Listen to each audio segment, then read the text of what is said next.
Good morning and welcome to Redeemer Lutheran Church. I'm Pastor Gary Lodeholt.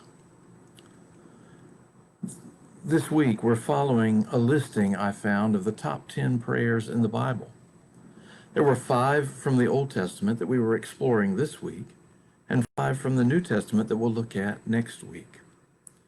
Today's prayer comes from 2 Chronicles as Solomon dedicates the new temple.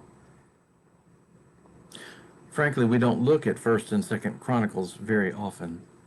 Generally, they repeat much of the same information you might find in 1st and 2nd Samuel and 1st and 2nd Kings in a somewhat less interesting way.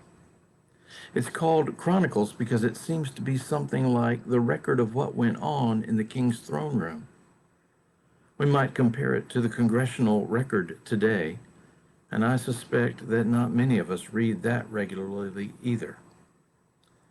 Anyway, Chronicles records not just about the building of Solomon's temple, but also his prayer of dedication for the temple and its furnishings. When I was serving the church at the beach, we built a new sanctuary, and I remember the first service in which we dedicated the altar, the pulpit, the baptismal font, and more. Well, this service was something like that, with prayers at each of the furnishings and asking God to bless them.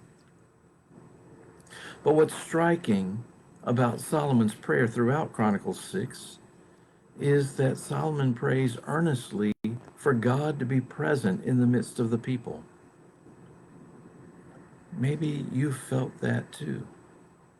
You know that you can pray anywhere and any time, but most people I talk to find a special reverence, a special sense of God's presence when they pray in our sanctuary.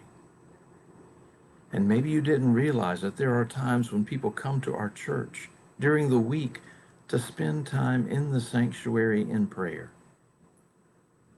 Perhaps they have a special concern or simply need to be near God. All are welcome to come and pray at any time. That's what Solomon prayed for. He didn't want the temple to be just some ornate building to fill people with awe and wonder. No, Solomon knew that the real sense of awe and wonder would come from the presence of God in this place. And that's what he prayed for.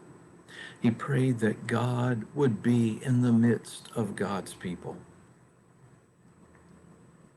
In Israel, the temple replaced the tabernacle, a tent that contained the Ark of the Covenant.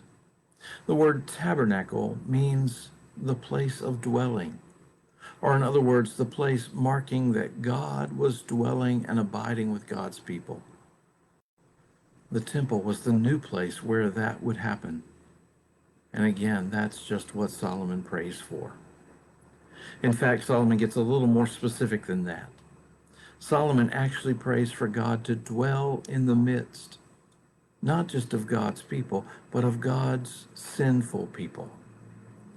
Solomon's prayer admits right up front that these people will have a hard time keeping the covenant and living God's way.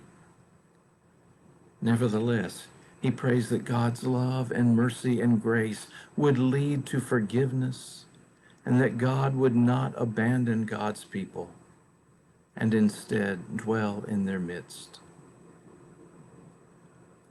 Isn't that what we need? And like Solomon, isn't that what we're thankful for? Thanks for watching, and remember to let this day belong to God.